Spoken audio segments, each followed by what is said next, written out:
Want to know how to edit out latency in Audacity? Maybe if you want to increase or decrease your latency for performance and quality, I got you. This is how you do it easily in Audacity in just a few minutes. So it's super simple and under a minute, so let's get straight to it.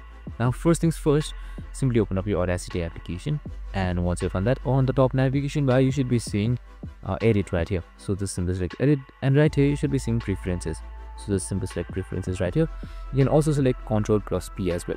Now your preferences window should open up.